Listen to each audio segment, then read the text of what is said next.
Ne vrnite, doktore!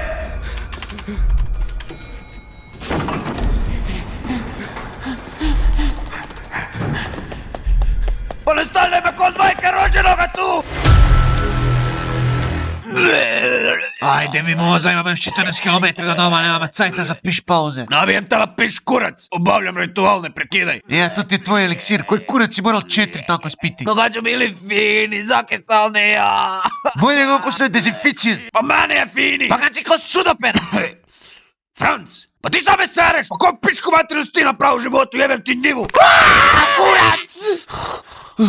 Sad mi se i deca priviđaju po šume. Koji je topće kurac, muška ili ženske? Ženske! Pa nije ženska, već da ima krotka lasi. Ma ženske 100%, još uvijek znam razliku. Ne znamo kako, ne znamo zašto i ne znamo odakle. Ne možemo to poraziti, ali možemo spriječiti. I zato je od životne važnosti da štitimo taj portal od bilo kakvih uljeza Van Labusa. Jesmo li se razumjeli?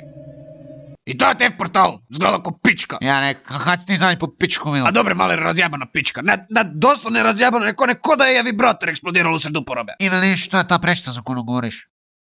Alo? Tu bi me brže došli doma. Joža, ovo ništa ne govori, mislim da ne bi trebao... Da, normalno, da je već prešao. Joža! Da, Franc glave! Našao sam si novoga pesa, nazvao sam ga Jaglac!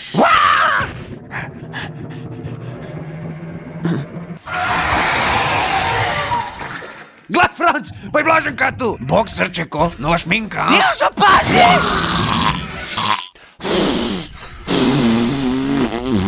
Ajde, Franc, skoro je gotov. Imate vrak tvrdu kožu, ali bar ga ne treba ufuriti kad nije dlakav. O, dečeci, još vas je, ajmo!